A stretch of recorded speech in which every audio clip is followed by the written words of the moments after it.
Anumol dirty ഗെയിമാണ് കളിക്കുന്നത് Sabumon. Malayalam season 7 അതിൻ്റെ പരിസമാപ്തിയിലേക്ക് എത്തിയിരിക്കുകയാണ്. ഇന്ന് ആണ് ഗ്രാൻഡ് ഫിനാലെ. ആരാവും ഈ സീസണിലെ വിജയ് എന്നറിയാൻ പ്രേക്ഷകർ ഉറ്റുനോക്കുകയാണ്. അനുമോൾ, അനീഷ്, അക്ബർ, ഷാനവാസ്, നെവിൻ, നൂറ എന്നിവരാണ് ഇപ്പോൾ ബിഗ് ബോസ് ഹൗസിൽ അവശേഷിക്കുന്ന മത്സരാർത്ഥികൾ. ഇതിൽ നൂറയും ഇന്നലെ പുറത്തുപോയി.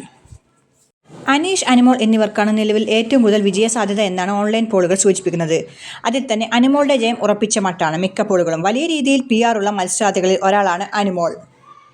16 ലക്ഷം രൂപ അനുമോൾ PR നൽകിയിട്ടുണ്ട് എന്ന കാര്യം വീടിനകത്തും പുറത്തും വലിയ രീതിയിൽ തന്നെ ചർച്ചയായിരുന്നു. അതിനാൽ തന്നെ അനു ജയിച്ചാൽ അത് PR വിജയം മാത്രമാണെന്ന വിമർശനവും വലിയ രീതിയിൽ വരുന്നുണ്ട്. ഇപ്പോഴത്തെ അനുവിനെക്കുറിച്ച് ബിഗ് ബോസ് മലയാളം ആദ്യ സീസണിലെ വിജയിയായ സാബുമോൻ പറഞ്ഞ വാക്കുകളാണ് ഇപ്പോൾ ശ്രദ്ധ നേടുന്നത്. അനുമോൾ ഡേർട്ടി ഗെയിമാണ് കളിക്കുന്നത്. വളരെ മോശം ഗെയിമറാണ്. എന്നെ സംബന്ധിച്ച് അനുമോൾ ഉള്ളൊരു സ്പേസിൽ നിൽക്കാൻ പോലുമാവില്ല. അനു ബോഡിയെ സ്ത്രീ എന്നൊക്കെ പറഞ്ഞ് യൂസ് ചെയ്യും. ഒരുപാട് മോശം സ്റ്റേറ്റ്മെൻറ്റുകൾ പറയുകയും ചീപ്പ് വേർഡ്സ് യൂസ് ചെയ്യുകയും ചെയ്തിട്ടുണ്ട്. അനു കുലസ്ത്രീ ഒന്നുമല്ല. ഇങ്ങനെ മോശം സംസാരിക്കുന്ന ഒരാളെ എങ്ങനെ കുലസ്ത്രീ എന്ന് വിളിക്കും? അനുമോൾ ഒരു സ്ട്രക്ചറൽ പാറ്റേൺ വെച്ച് കളിക്കുകയാണ്. സാബുമോൻ്റെ വാക്കുകൾ ഇങ്ങനെ. അപ്പോൾ ഏതാനും മണിക്കൂറുകൾക്കകം ഗ്രാൻഡ് ഫിനാലെ ആരംഭിക്കും. കൂടാതെ നമുക്ക് അറിയാൻ പറ്റും ആരായിരിക്കും ഇത്തവണ ബിഗ് ബോസ് സീസൺ 7 കിരീടം അണിയുന്നത് എന്നറിയാനായിട്ട്. കാത്തിരിക്കൂ. Till 7 PM.